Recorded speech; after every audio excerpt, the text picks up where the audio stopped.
Are we meaning to have that showing? You wanna? Looks like it's a little hot. It's all right.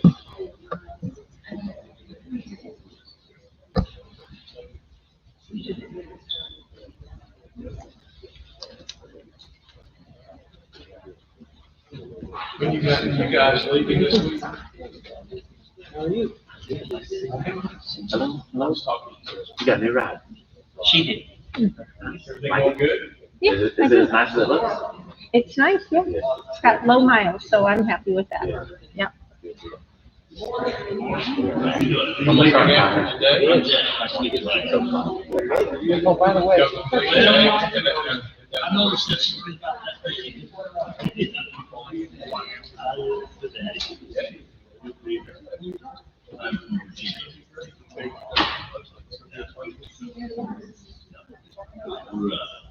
We're looking at moving back here, but we've been pretty slow about doing it. I've been retired for 4 years, almost 5. And, we both, I guess we got the last, I thought it was. Yeah, we brought a camper, we got really different, all the campings, fish, I mean, and just all kinds of things like that. And just moving parts, things, that, but I used to work for 6 years. Of course, you don't want an hour to be trying to stay where I live. No, I don't know.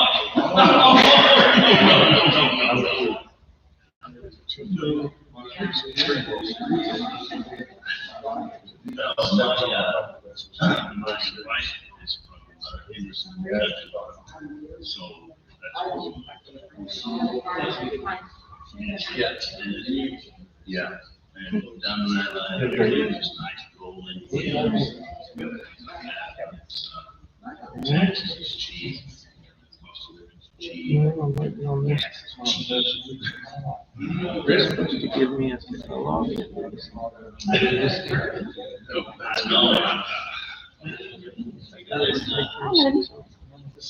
Hey. We do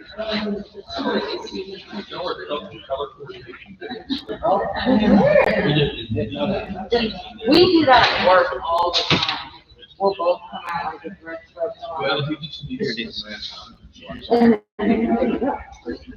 No, we do that at work all the time. We'll both wear, like, Signed in, Ronnie? Putting it on Facebook. Here it Of course, is. we don't really realize that until we get to work. And people are like, have you seen it? That's what you like, you guys, Yeah.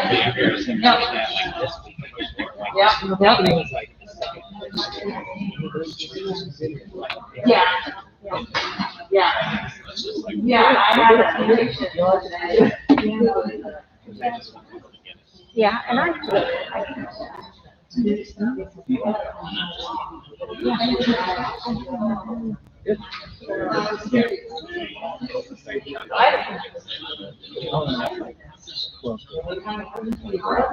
Good morning.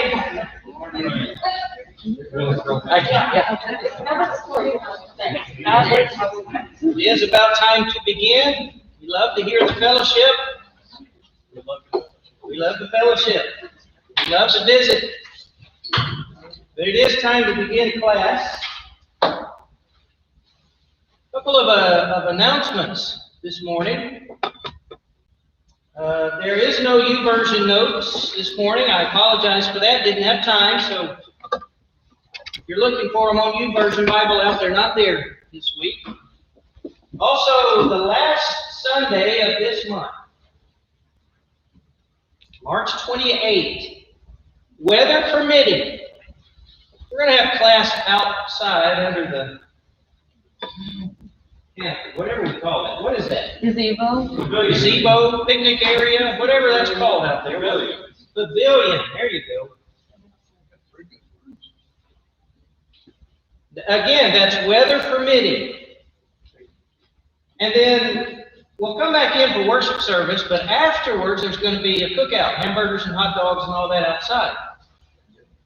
So Again, weather, I can't stress it enough. It is weather permitting. If it's a cold day, we're just going to wait a while. One other thing.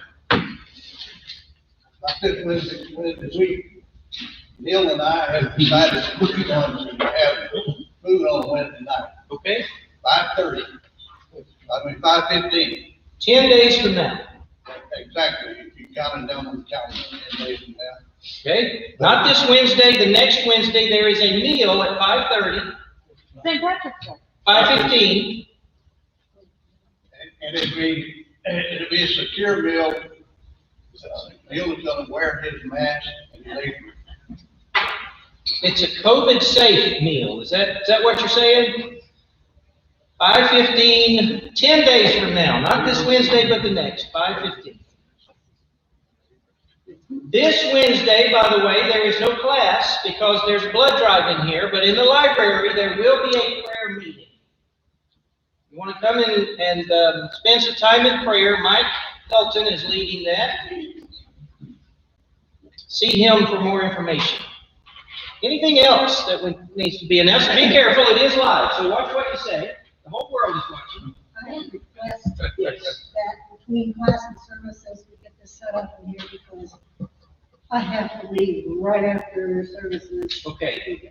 After worship, after class this morning. Yeah. After class, we're going to set up in here for the blood drive. If you've got a few minutes and want to help move, it doesn't take very much at all. Just moving a few chairs and tables. That's after class this morning. About 42 and a half minutes from now. Okay, we are in Mark chapter 10. If you have your Bible with you, we're making our way through Mark. And we'll start reading at verse 32 in just a moment. Have you seen the movie, The Bridges of Madison County? You read the book? Meryl Streep's character, Francesca, I think, says, "We are the choices that we have made." We are the choices that we have made. Every day we face choices. How many choices have you made this morning already?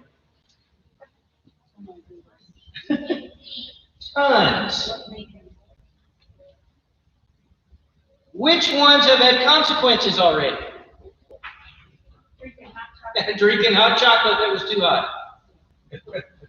left the house without any taking their medicine, turn around and go back. Uh-oh. At least you were only a few minutes away, not an hour away. We have that. There's that, right? Many of our choices are relatively inconsequential. For example, it really doesn't matter. You may have a preference, whether you eat at McDonald's or Wendy's, but all in all, it's kind of inconsequential. You're going to get a heart attack sooner or later anyway, right? Doesn't really matter. You may have a preference, whether you drive a Ford or a Chevy. I'm starting to meddle now, aren't I? But some of our choices do have consequences. For example, it really does matter whom you will spend the rest of your life with, right? My dad has a sermon he preached mostly at youth rallies. The 3 greatest choices you ever make.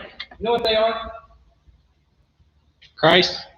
Well, whether to become a Christian or not is number 1. Yeah. Second, who you're going to marry. Wife? And what job you take. That's number 3. What career, what occupation or whatever. It really matters where you will spend eternity. That's a huge choice, isn't it? Well, last week we looked at the rich young ruler. He had an opportunity to choose to repent, to choose to do the right thing, but unfortunately he chose not to. So today we are looking at the choices Jesus' disciples will make versus some other people. Now, you may not be able to read this on the screen. It might be too small, but if you have your text, I'm reading from the ESV this morning. Mark 10, beginning with verse 32. And they were on the road, going up to Jerusalem. Jesus was walking ahead of them, and they were amazed. And those who followed were afraid.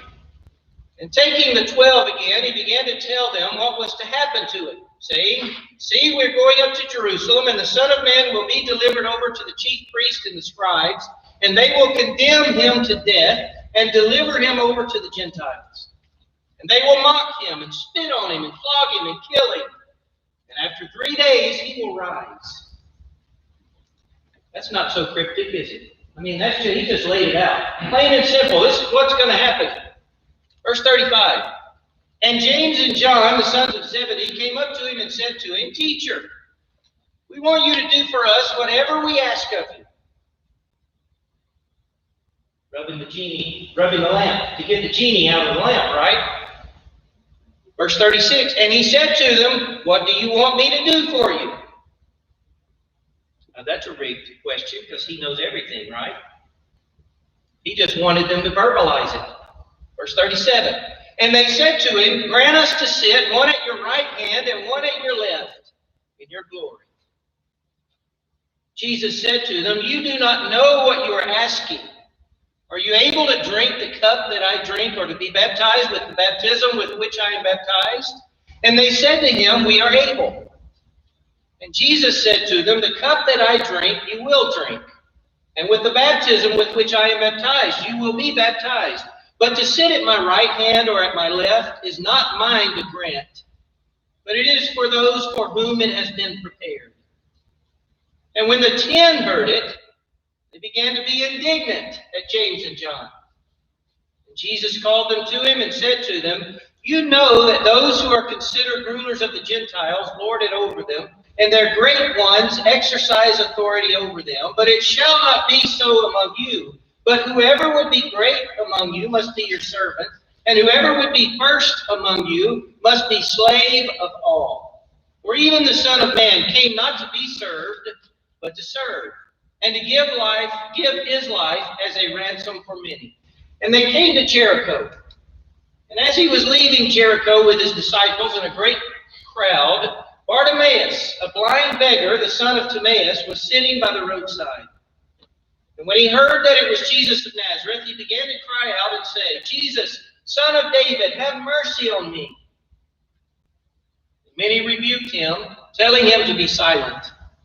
But he cried out all the more, "Son of David, have mercy on me." And Jesus stopped and said, "Call him." And they called the blind man, saying to him, "Take heart, get up, he is calling you." Throwing off his cloak, he sprang up and came to Jesus. And Jesus said to him, "What do you want me to do for you?" And the blind man said to him, "Rabbi, let me recover my sight." And Jesus said to him, "Go your way, your faith has made you well." And immediately he recovered his sight and followed him on the way. Another movie. Have you seen Flash of Genius? Flash of Genius is inspired by the true story of Dr. Robert Kearns, played by Greg Kinnear. After creating the intermittent windshield wiper, that's what the movie's about. Dr. Kearns created the intermittent windshield wiper. He patented it in 1964. He pitched the idea to General Motors and Ford and the others, and they all turned it down. But they stole his idea, added it to their automobiles. Dr. Kearns decided to pick one. He took on the Ford Motor Company in a legal battle that no one believed he could win, but he did eventually win it. Now, he would later challenge Chrysler and GM as well. But early in the film, Dr. Kearns had invented his famous windshield wiper. He was working as a mechanical engineer professor at Wayne State University. And as the scene begins, Dr. Kearns writes the word ethics on the chalkboard. Ethics. And as students enter the classroom, he turns and says, "Good morning, everybody. I want to welcome you all to the first day for the quarter of Applied Electronics." I can't think of a job or a career where the understanding of ethics is more important than engineering. Who designed the artificial aortic heart valve? An engineer did. Who designed the gas chamber at Auschwitz? An engineer did that too. One man was responsible for helping save tens of thousands of lives. Another man helped kill millions. I don't know what any of you are going to end up doing in your lives, but I can guarantee you that there will come a day when you have a decision to make. It will not be easy as deciding between a heart valve and a gas chamber. We all have choices. Dr. Kearns is stressing to his students the importance of making the right choice. We face choices every day, and our choices have consequences. Many of them inconsequential. I chose to eat nachos last night with jalapenos on it. I am suffering at present because of it. But some of our choices have consequences that really matter. You notice the choices that people made in today's text. I want to look a little bit more closely. Let's start with James and John. They make a choice. And then we'll look at Bartimaeus and the choice that he made. Mark sets the context, verses 32 through 34. Now, this is a graph. Again, it may be too small for you to see where you're sitting. It's comparing the Matthew, Mark, and Luke account. The one we're looking at is in the middle. They're on their way up to Jerusalem with Jesus leading the way. The disciples were astonished that those who followed were afraid. Again, he took the 12 aside and told them what was going to happen to him. We're going up to Jerusalem, he said, and the Son of Man will be betrayed to the chief priests and teachers of the law. They will condemn him to death. They'll hand him over to the Gentiles, who will mock him, spit him, flog him, and kill him. 3 days later, he will rise. He's leading some disciples and others up to Jerusalem. We read in the text they are amazed, but also afraid. What are they amazed at? What are they afraid of?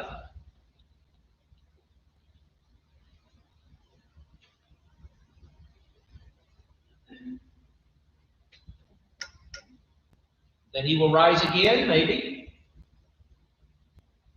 They're afraid because he's telling them, I'm going to be arrested. I'm going to be, what all does he list there? Condemned to death. Handed over to the Gentiles. I'll be mocked, spit on, flogged. They will kill me. And where are they headed? Straight to it. They're headed straight for it. I believe that's what they are both amazed and afraid at the same time. Jesus has told them this several times already. And the religious authorities are in Jerusalem, and that's where they're going. So Jesus is marching deliberately into the jaws of death. Look at the end of verse 33. He says it again. He tells them, I'll be condemned to death by the religious authorities, delivered over to the Gentiles. By the way, who's that? Pardon? The Romans, the Roman authorities. They'll mock him, spit him, kill him. He'll be condemned in the capital city, Jerusalem, by the nation's leaders. And against that backdrop, 2 of his disciples, James and John, make a request that is breathtakingly inappropriate. Right? Did you catch it? Now, in today's lesson, we're going to examine what it means to believe and follow Jesus. So we're looking at the disciples' choice, first of all. 2 of his disciples made a choice. They're brothers. What are they known as? They have a nickname. Sons of Thunder. How do you suppose they got that name? Temperament? Maybe they're loud? I don't know. But I want you to notice their choice first. Beginning with verse 35, James and John, the sons of Zebedee, came up and said, "Teacher, we want you to do for us whatever we ask of you." And he said, "What do you want me to do for you?" And they said, "Grant us to sit one at your right hand, one at your left, in your glory." James and John address him as teacher, but it's obvious they haven't understood much that he has taught at this point. They choose to ask for what? What are they asking for? Death. Status. What'd you say? I said death. Death, ultimately, but they don't know it. Status. Status, glory, recognition. Grant us to sit one at your right hand and one on your left in your glory.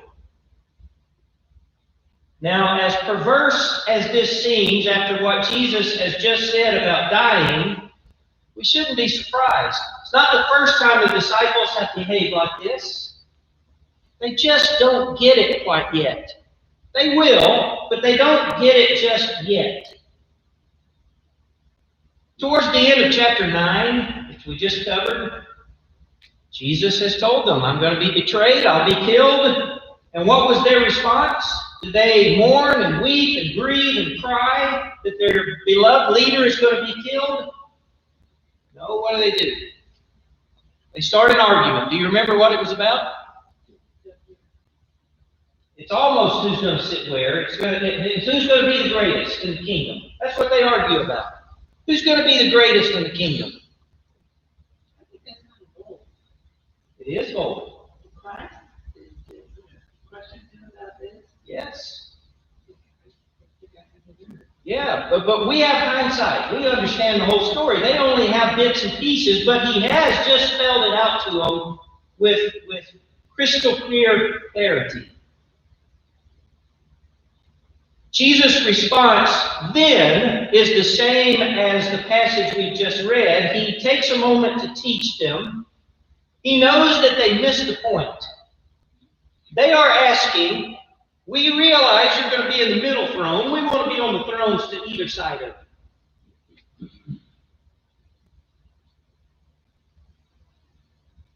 He takes them to task. They commented rising the third day. They didn't get the significance of that. They don't get that part just They yet. thought that he was going to be, that's when he was going to be in his glory and run the kingdom there on earth. Yeah. I don't think they're convinced he's going to die just yet. They have seen him raise the dead and so many other miraculous things. I just don't think they believe anything's going to happen to him just yet. But he takes them to task. Verse 38. "You do not know what you're asking." He's trying to correct their thinking. "Are you able to drink the cup that I drink, or be baptized with the baptism with which I am baptized?" In the Old Testament, the cup was a reference to suffering sometimes. It was representative usually of God's wrath. So when he says, "Are you able to drink the cup that I drink?" he's not talking about, it may be a double entendre. It may be, for example, the Lord's Supper. But that doesn't really fit so much here, does it? It's probably more the cup of wrath, the cup of supper. Are you going to be able to go through what I'm about to go through? Same thing with baptism. It probably isn't going up into a baptistry or a lake, a river, a stream, and being dumped under the water and raised again. But he may be referring to that in some way, but more so it's the suffering. It's what I'm about to go through. Are you able to do this? Are you able to go through what I am? Can you do what I'm about to do? Can you bear the punishment that sin deserves? Can you save others by doing so? I think there's shades of that as well. And the answer, of course, Yes and no. Yes, because it's given in the affirmative in the text. They will go through some suffering. But they can't do it like Jesus does, perfectly. And they can't do it for others like Jesus does. Like you and I, they will need to be saved themselves from God's anger and judgment. So they don't know what they're asking. I think that's what Jesus means when he says, you don't know what you're asking. To sit on this throne requires a huge cost. You might think you're willing to pay it, but you can't.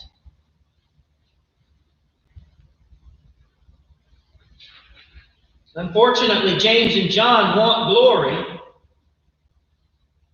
And I just don't think they see Jesus' death as being necessary. Not yet. They anticipate the kingdom. They see the kingdom coming, but they still have that old Jewish mindset of a physical kingdom. We want to sit on the throne with you. They are expecting an unholy scramble for the best seats. So they judge it prudent to get in first by making advance reservations. They want to be singled out. They're go-getters. They're status seekers. By the way, if you've studied much of the last week of Jesus' life, you realize John has a house in Upper Jerusalem. What does that mean? He has status. He is wealthy. Comes from at least a wealthy family. And that's what he's after. Now, he will fix that attitude at some point in the future, but right now, he's trying to get the best seat. Fame and fortune. Jesus, however, is saying, you don't understand. It isn't fame and fortune, it's suffering and death. That's what's going to come from being with me. So many people want the best job and the best car, and these two followers of Jesus are no different. They want status. And perhaps it's not too surprising when we remember the sort of background that they had. Their father Zebedee has a household of servants. We get that from other texts. They are referred to in connection with their fishing business, which probably was a pretty good business. It may be that in following Jesus, James and John have missed having servants wait on them hand and foot. Maybe they were willing to leave their home, their family, the servants, as long as they could be compensated with a little power and prestige in the coming kingdom. Now they're going to learn. Right now, they don't get it. And if we look around at what's going on all around us, I think we see the lust for power everywhere, don't we? It's in politics. It's in public life.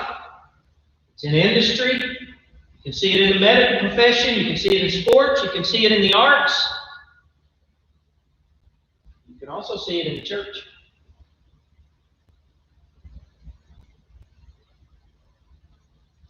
What was the reaction of the 10 when they hear James and John ask for sitting on the right and the left of Jesus in the kingdom? Two reactions. One was they was upset that they were trying to get in front of the line. But the other thing was they wanted to get in front of the line, or they wouldn't have been upset. Right. There are kind of two reactions. They are indignant, it says specifically. I wonder if they're indignant at the stupidity of James and John, or annoyed that they didn't think to ask first. That's kind of what you're bringing out. But Jesus calls us along a different path. Look again at what he says to his disciples, beginning with verse 42.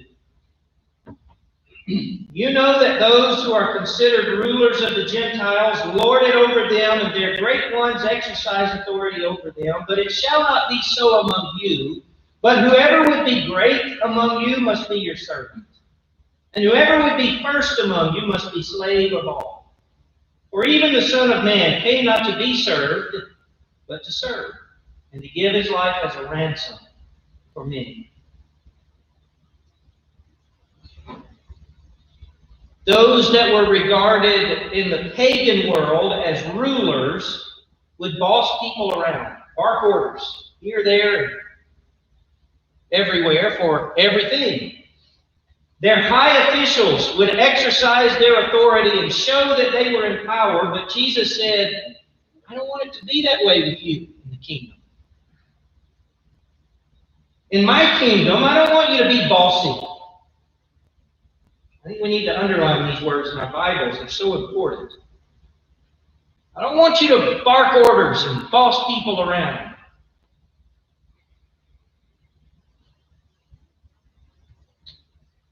I don't want you to go on some kind of power trip, seeking prestige and status. Instead, follow my example. That's what Jesus said. And look at verse 45. What is his example? Son of Man came to give his life as a ransom for many and to serve, not to be served.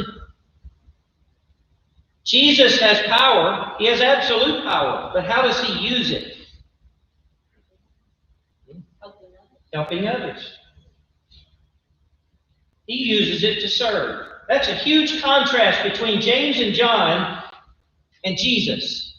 And imagine, like, the kings back then, they were, you know, like you think of royalty and Yes. carry them around and you bow down and kiss their feet kind of thing. Yes, absolutely. Christ says, well, I'm the king, but not the ones you know. It's exactly right. It's exactly right.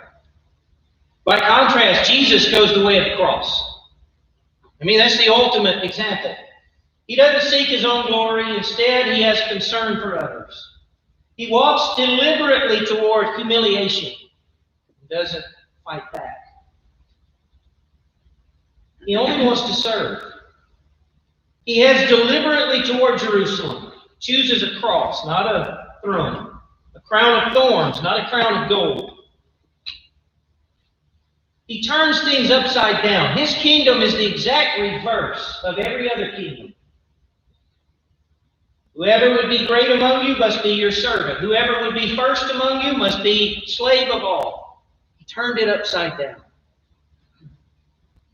And they don't grasp the truth that Jesus knows very well as he heads toward Jerusalem. The only way to be great in God's kingdom is to humble yourself. And what did we just look at a couple of weeks ago? And be like whom? Little children.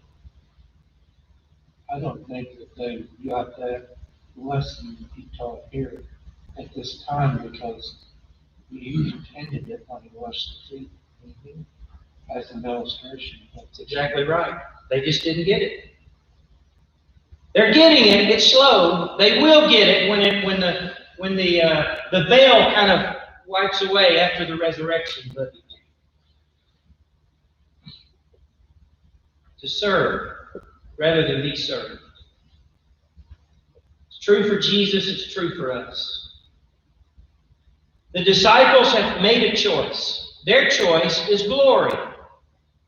But here comes the blind man Bartimaeus. Let's look at him before time runs out on us. Bartimaeus makes a choice. Beginning with verse 46. They came to Jericho, and later, as he was leaving Jericho with his disciples and a large crowd, a beggar who was blind, named Bartimaeus, the son of Timaeus, was sitting by the road. And when he heard that it was Jesus the Nazarene, he began to cry out and say, Jesus, son of David, have mercy on me. Many were sternly telling him to be quiet, but he kept crying out all the more, Son of David, have mercy on me. Jesus stopped and said, call him here. So they called the man who was blind, saying to him, take courage, stand up, he's calling for you. And throwing off his cloak, he jumped up and came to Jesus. And replying to him, Jesus said, what do you want me to do for you? And the man who was blind said to him, Rabboni, I want to regain my sight. Jesus said to him, "Go, your faith has made you well." And immediately he regained his sight and began following him on the road. Bartimaeus is different in a lot of ways. Verse 47, he recognizes Jesus and calls him what?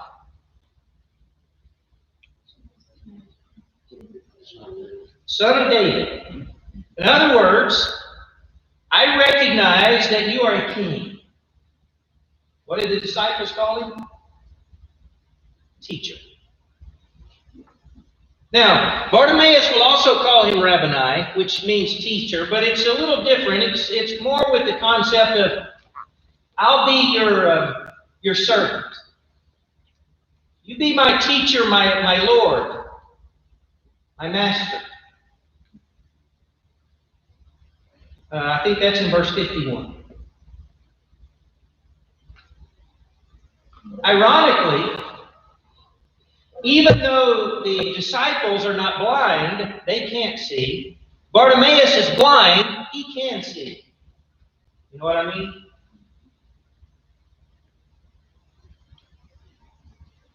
Also notice that while the disciples want Jesus to do whatever they ask, remember, rub that bottle at that lamp and let's get a genie out here. We're going to ask 3 questions or three requests and you grant them. What does Bartimaeus ask for? Specifically, Son of David, regaining sight, but there's something else first. Have mercy. He wants mercy. Have mercy on me. Verse 47. You see how different James and John are versus Bartimaeus in the choices they make?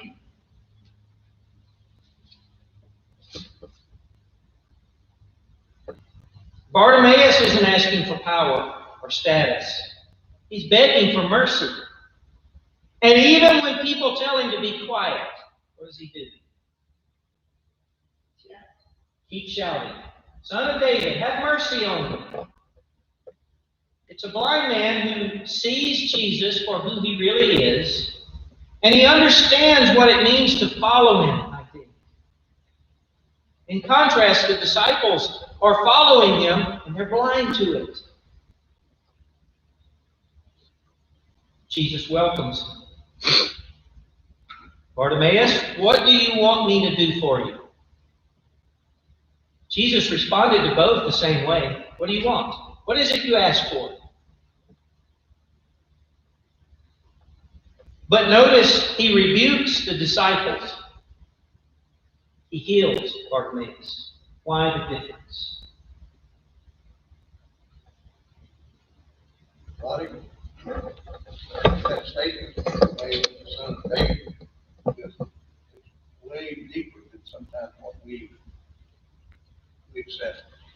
Just to understand that concept, he had to know the Old Scripture very well. That's right. He had to know where Jesus fit into that. That's exactly right. He knows who Jesus is just by watching him live.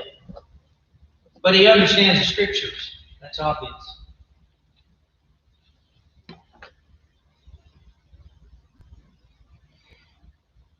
Jesus tells Bartimaeus, go your way, your faith has made you well, verse 52.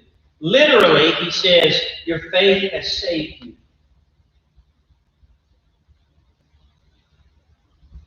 James and John ask for status, and they receive a sharp rebuke. Jesus insisting, you don't know what you're asking for.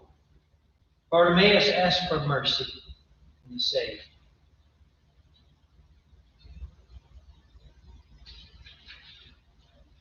How then should we respond to Jesus?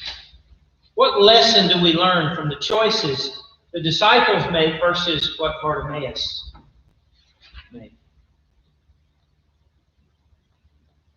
What lesson do you learn?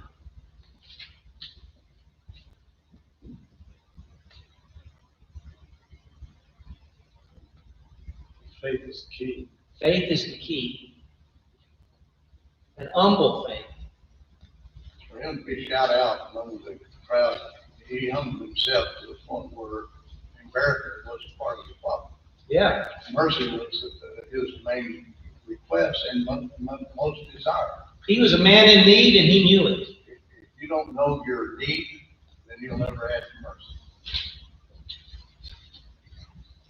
If you're someone who is already a Christian, which I think most of us are, we may have to learn the lesson that James and John learned, and we may have to relearn it a few times. Following Jesus is not about status; it's about service. Did you see? I got another movie. I was just on a movie kick this week. Did you see the movie The Guardian? About the Coast Guard. Yes. The heroic and sacrificial efforts of the U.S. Coast Guard. Behind the scenes, I was watching a behind the scenes segment for the movie. Rescue swimmer Joseph Fly says, Hurricane Katrina really brought out what a Coast Guard rescue swimmer is because we were plastered all over the national media.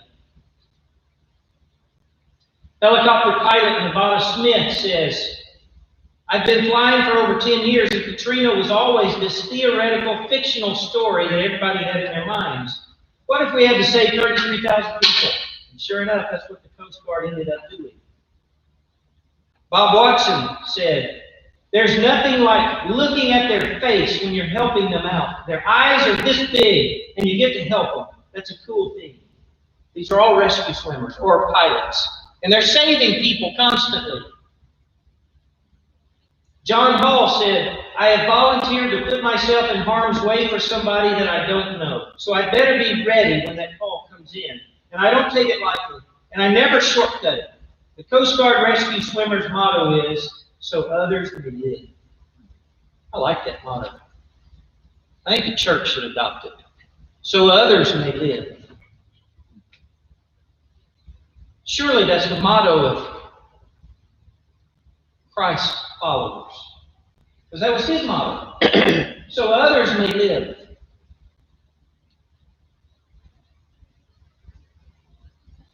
If you're someone who is not a Christian, you need to take the attitude that Bartimaeus had. Son of David, have mercy on me. A preacher student named Michael, still in Bible college, took a required course in clinical pastoral education.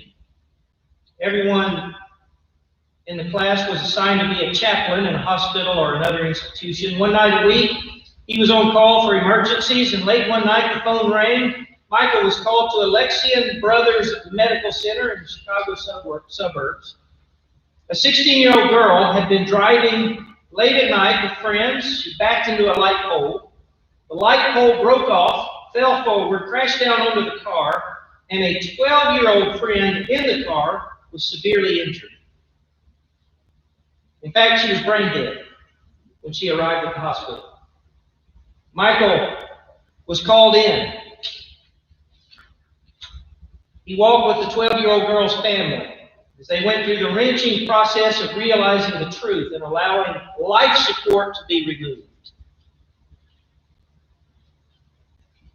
The following morning, Michael visited the hospital room of the 16-year-old driver. Physically, she was recovering well. Emotionally, she was distraught. She knows her actions killed her friend. She said, I am going to be like a daughter to her parents, the other girl's parents. I'm going to go over to their house every day and babysit for them. I'm going to wash dishes every night. I'm going to go over and mow their lawn every week.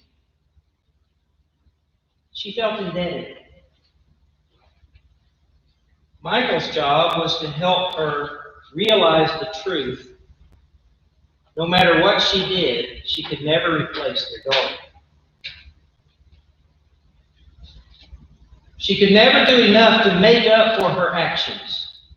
All she could do is ask for forgiveness and hope that the parents would find it in their hearts to forgive her. Well, amazingly, they did. They forgave her. And she was set free. from trying to pay back a debt she could never pay, no matter what she did. Now, in our relationship to God, we have sinned so greatly, nothing we ever do can make up for it. But there is a way out. Bartimaeus discovered it. Cry out for mercy. You'll find he is a forgiver. Final thoughts? We have about 2 minutes left.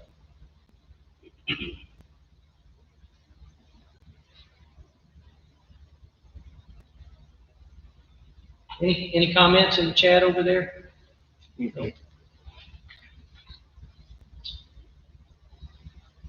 We will continue on next week with chapter 11. The triumphal entry. Thank you for being here. We're going to take a break. We'll gather in the auditorium for worship service in about 15 minutes or so, and there will be a separate live feed that will start at that time for those watching on YouTube. Thank you for being here with us. Let's have a word of prayer this morning. Could you bow with me? Father in heaven, we come before you this morning. Thanking you for another day. And thank you for the sunshine. Thank you for your love, your care, your mercy. Father, as we gather this morning, help us to set aside the cares of the world, the worries of life, and just focus in on you and your Son, Jesus.